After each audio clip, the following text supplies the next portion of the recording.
Gold trusted gold buyers. మీరు తాకట్టు పెట్టిన బంగారాన్ని విడిపించి ఈ రోజు ఉన్న మార్కెట్ ధరకు కొనబడును. ఫస్ట్ ఆఫ్ ఆల్ క్యాన్సర్కి ముఖ్యంగా 3 రకాల ట్రీట్మెంట్స్ ఉంటాయండి.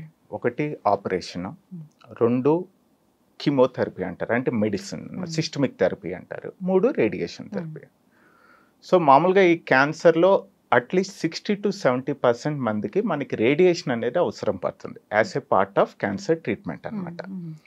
సో ఈ రేడియేషన్ అనేది ఏంటంటే మామూలుగా మన వాడుక భాషలో మామూలుగా కరెంట్ వైద్యం అంటారు. మామూలుగా మీరు విన్నట్లయితే కరెంట్ పెట్టారు అంటారు. అది పెద్ద అపోహ అనమాట. ఆ పేరులోనే చాలా ప్రాబ్లం ఉంది. కరెంట్ అంటే ఏదో షాక్ ఇస్తామంటారు. అందరు పేషెంట్స్ చెప్తూ ఉంటారు అసలు క్యాన్సర్ వచ్చిందని, దానికన్నా ఈ ట్రీట్మెంట్కి సగం చచ్చిపోయేలాగా ఉన్నామని చెప్తూ. కరెంట్ అనేసరికి మామూలుగా సినిమాల్లో చూపిస్తారు కదండి, ఏదో మెంటల్ పేషెంట్స్కి ఇట్లా అట్లాంటి అపోహ ఉందన్నమాట.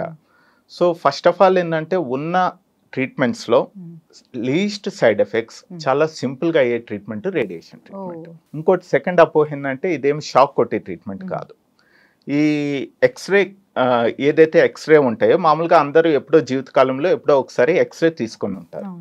మేము ఈ రేడియేషన్లో యూజ్ చేసేది ఆ ఎక్స్రే కిరణాలే, కాకపోతే హై ఎనర్జీ అనమాట. అవి మనకి కంటికి కనిపించవు, మనకేం తగిలినట్టు ఉండదు, వాసన రాదు, ఏమి ఫీల్ కూడా కాదు. లేదండి, అబ్సల్యూట్లీ లేదు, అసలు ఫీల్ కూడా కాదు. అది ఒక ఎక్స్రే తీసుకున్నట్టే ఉంటుంది అనమాట. సో దాన్ని రేడియేషన్ ట్రీట్మెంట్ అంటాము. నేను ఇదివరకు చెప్పినట్టు 70% మందికి రేడియేషన్ ట్రీట్మెంట్ అనేది అవసరం పడుతుంది అనమాట.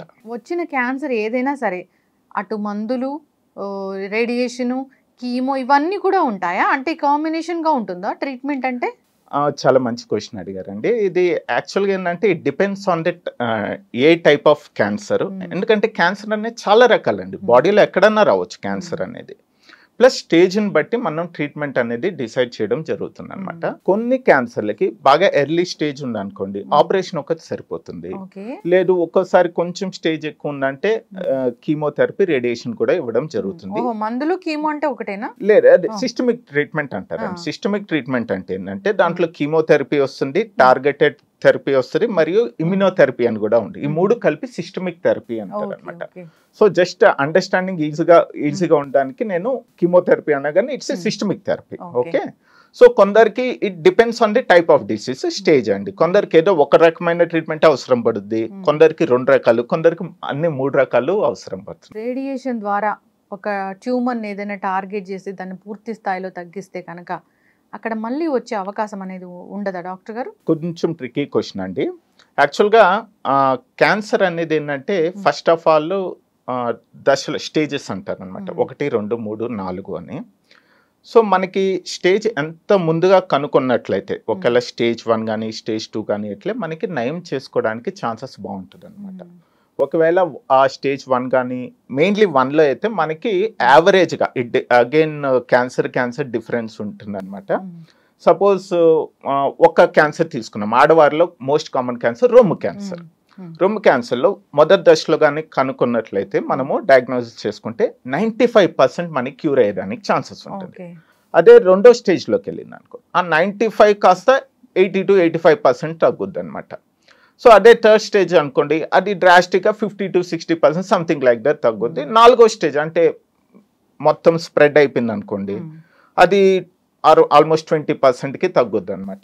సో వాట్ ఎవర్ మనము ఏ ట్రీట్మెంట్ చేసినా కూడా మళ్ళీ పూర్తిగా నయమైందా లేకపోతే తిరిగి వచ్చేదానికి ఛాన్సెస్ ఉంటుందా అనేది స్టేజ్ని బట్టి డిపెండ్ ఉంటుంది. అయితే 4th స్టేజ్ క్యాన్సర్ అంటే డాక్టర్ గారు, అప్పుడు మీరు అన్నట్లుగా బ్రెస్ట్ క్యాన్సరే అనుకోండి, అది 4th స్టేజ్కి వెళ్ళిందంటే అంటే మిగతా అవయవాలకు వెళ్ళినట్ల? అవునండి. సపోజ్ రొమ్ము క్యాన్సర్ గురించి మాట్లాడుకున్నాం. రొమ్ము క్యాన్సర్ రొమ్ము నుంచి దాటి ఎముకల్లో, బోన్స్లో కానీ, లివర్లో కానీ, తలలో కానీ, లంగ్స్లో కానీ అట్లా వెళ్ళిందంటే దాన్ని స్టేజ్ 4 అంటారు.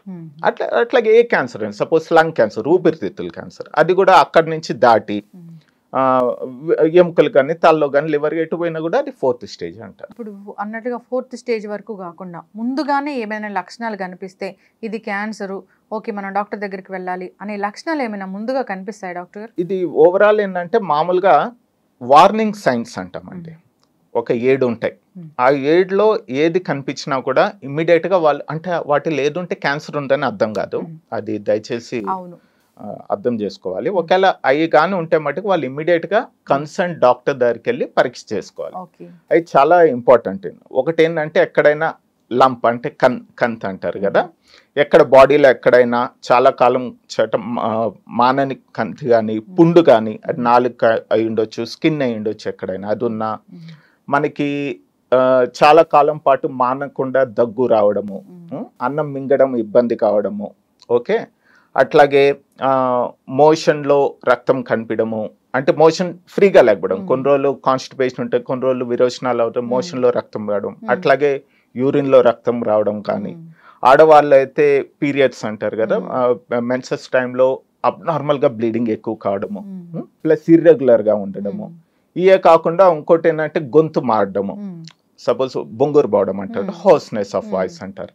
అది కాకుండా కొన్ని రకాల క్యాన్సర్ పుట్టుమచ్చల్లో కూడా వస్తాయి. సడన్ గా ఉన్న పుట్టుమచ్చ సైజ్ పెరగడము, పుండు కావడము, అట్లా అయినా కూడా, అంటే ఇప్పుడు నేను ఈ వార్నింగ్ సైన్స్ అంటారు అనమాట. వీటిల్లో ఏదున్నా కూడా అంటే క్యాన్సర్ అని కాదు, వాళ్ళు కన్సర్న్ డాక్టర్ దగ్గరికి వెళ్ళి పరీక్ష చేసుకోవడం మంచిది అనమాట. సో ఎందుకు దీనివల్ల అంటే, ఇది ముందుగానే మనం చెప్పినట్టు కనుక్కుంటే స్టేజ్ 1, 2లో కానీ బయటపడుతుందంటే వాళ్ళకి క్యూర్ అయ్యేదానికి ఛాన్సెస్ ఉంటుంది. ఇంకోటి ఏంటంటే మనకి స్క్రీనింగ్ ప్రొసీజర్స్ అనేటివి ఉన్నాయి.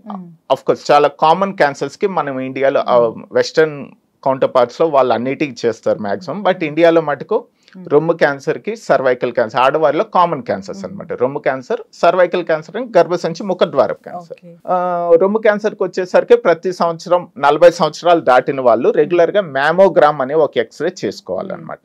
దాంట్లో ఏంటంటే ఒకవేళ మొదటి దశలోనే ఉంటే బయటపడవచ్చు. అట్లాగే గర్భసంచి ముఖద్వారపు క్యాన్సర్కి ఏంటంటే ప్యాప్ స్మియర్ అనేది ఉంటుంది. అది 25 సంవత్సరాలు దాటి, అంటే సెక్షువల్ గా యాక్టివ్ ఉన్న మహిళలు అది 25 సంవత్సరాలు దాటాక అట్లీస్ట్ 3-4 ఇయర్స్కి ఒకసారి, అది సింపుల్ టెస్ట్ అండి, అదేమి నొప్పి ఉండే టెస్ట్ కాదు, ఏం కాదు.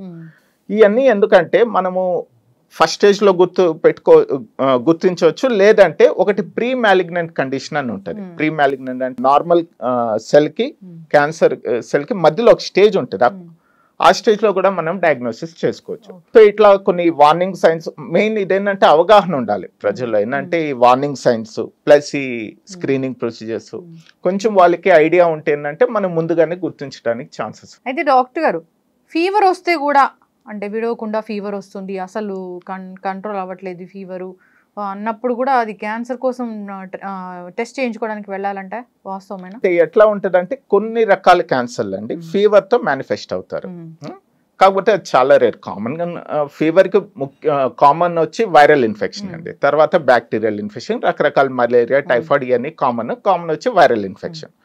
కొన్ని క్యాన్సర్లలో ఎస్పెషల్లీ ఏంటంటే లుకేమియాస్ అంటారు కదా, బ్లడ్ క్యాన్సర్ ఉంటుంది కదా, బ్లడ్ క్యాన్సర్ లో ప్రాబ్లం ఏంటంటే వాళ్ళ రక్త కణాలు అనేది అబ్నార్మల్ గా పెరుగుతాయి, పెరగడం వల్ల వాళ్ళ ఇమ్యూనిటీ తగ్గదు. సపోజ్ ఆ కణాలు పెరిగినా కూడా అవి ఉపయోగపడే కణాలు కాదనమాట, WBC తెల్ల రక్త కణాలు.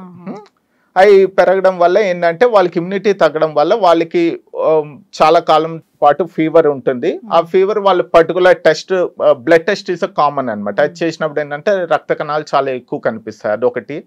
కొన్ని రకాల క్యాన్సర్ లైక్ కిడ్నీ క్యాన్సర్, కొన్ని లంగ్ క్యాన్సర్ ఒక్కోసారి, ఇవి కూడా ఫీవర్ తో చాలా కాలం పాటు ఫీవరు, ఏ మందులు ఇచ్చినా తగ్గకపోవడము, ఇట్లా చాలా రేర్ గా ఈ కిడ్నీ క్యాన్సర్ ఇవి కూడా ఫీవర్ మేనిఫెస్టేషన్ తో బయటపడే అవకాశాలు కూడా ఉంటాయి. డాక్టర్ గారు, ప్రతి ఆర్గాన్ కి క్యాన్సర్ వస్తుంది అయితే? జుట్టుకి, గోరికి తప్పితే అన్ని చోట ఎక్కడైనా రావచ్చు, కంటికి, లివర్, ఊపిరితిత్తులు ఎక్కడైనా రావచ్చు. 20 years ఎక్స్పీరియన్స్ మీది. ఒక 10 ఏళ్ల క్రితం అసలు ఎంతమంది పేషెంట్లను చూసేవాళ్ళు, ఇప్పుడు క్యాన్సర్ బాధితులు ఎంతమందిని చూస్తున్నారు? ఇది చాలా మంచి క్వశ్చన్ అండి. డెఫినెట్ గా క్యాన్సర్ ఇన్సిడెన్స్ అనేది పెరుగుతుంది.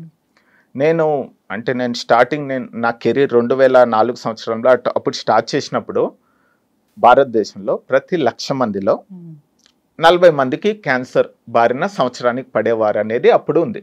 అంటే ఆల్మోస్ట్ మీరు 1,00,000లో 40 మందికి, అది ఇప్పుడు 100 కన్నా ఎక్కువైంది. ప్రతి 1,00,000లో 100 కన్నా ఎక్కువ మంది క్యాన్సర్ బారిన.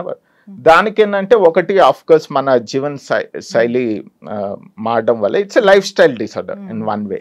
ఇంకోటి ఏంటంటే ఒక రకంగా అవగాహన కూడా పెరిగిందండి ప్రజల్లో. ఇది వరకట్లాగా దాన్ని నెగ్లెక్ట్ చేయకుండా, ఎందుకంటే బికాస్ ఆఫ్ మీడియా కానీ, వరల్డ్ క్యాన్సర్ డే అనేది మనం ఫాలో అవుతాము ఫిబ్రవరి 4వ తారీఖు ప్రతి సంవత్సరం. ఎట్లయిందంటే అవగాహన అనేది పెరగడం జరిగింది అనమాట. పాత రోజుల్లాగా బాగా ముదిరిపోయి రావడం కాకుండా అట్లీస్ట్ అర్బన్ పాపులేషన్లో, ఇంకా దురదృష్టవశాత్ రూరల్ పాపులేషన్ ఇంకా వాళ్ళకి అంత అవగాహన లేదు.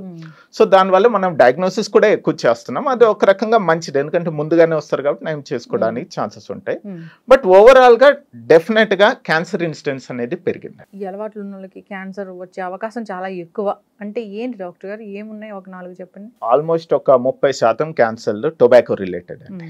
టొబాకో ఏ రకంగా అయినా, గుట్కా కావచ్చు, స్మోకింగ్ కావచ్చు, ఎనీ ఫార్మ్ ఆఫ్ టొబాకో. అంటే 1 in 3 క్యాన్సర్స్ అనుకోండి మన భారత్ ఇండియాలో నేను చెప్పేది. అది కాకుండా ఆల్కహాల్ ప్లస్ టొబాకో 2 యూజ్ చేసేవాళ్ళు.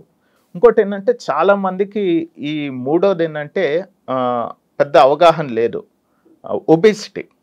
ఒబేసిటీ కూడా క్యాన్సర్, చాలా రకాల క్యాన్సర్లకి రిస్క్ ఫ్యాక్టర్. అది ఎందుకంటే ఆబ్వియస్లీ మన జీవన విధానం చాలా మారిపోయింది, లైఫ్ స్టైల్ చాలా చేంజ్ అయిపోయింది. మనము ఎక్సర్సైజ్ చేయడానికి టైం ఉండట్లేదు, మన ఆహారపు అలవాట్లు, మన ట్రెడిషనల్ ఫుడ్ నుంచి డివేట్ అయిపోయినాం మనం. మామూలుగా బయట జంక్ ఫుడ్ ఆబ్వియస్గా. సో దానివల్ల ఒబేసిటీ అనేది ఉంటుంది, అది కూడా ఒక కారణం అండి. ఇది కాకుండా కొన్ని రకాల viral infections, human papilloma virus అని, హెపటైటిస్ బి వైరస్ అని, ఈ వైరల్ ఇన్ఫెక్షన్స్. ఇవే కాకుండా ఏంటంటే డైట్, ఎక్కువ ఫ్రూట్స్ అండ్ వెజిటబుల్స్ తక్కువ తీసుకోవడము, ఎక్కువ ఇది నాన్ వెజిటేరియన్ అంటే ఎస్పెషల్లీ రెడ్ మీట్ అంటారు, అవి ఎక్కువ తీసుకోవడం, హై ఫ్యాటీ డైట్ ఎక్కువ తీసుకోవడము. సో ఇవే కాకుండా పొల్యూషన్ కూడా ఒక రకమైన, అఫ్కోర్స్ పొల్యూషన్ అనేది మన చేతుల్లో లేదు, అది చాలా మటుకు, బట్ కొన్ని మటుకు మన చేతుల్లో ఉన్నాయండి. ఏమేమి ఉన్నాయో తెలుసు, స్మోకింగ్, ఆల్కహాల్ దూరంగా ఉండము, రెగ్యులర్ ఎక్సర్సైజ్ చేసుకోవడము, బాడీ మాస్ ఇండెక్స్ అనేది ఏదైతే ఉందో ఎవరి హైట్కి తగ్గట్టు వెయిట్ మెయింటైన్ చేసుకోవడము, రెగ్యులర్ ఎక్సర్సైజ్ వల్ల చాలా ఉపయోగాలు ఉంటాయి అఫ్కోర్స్ ఇట్.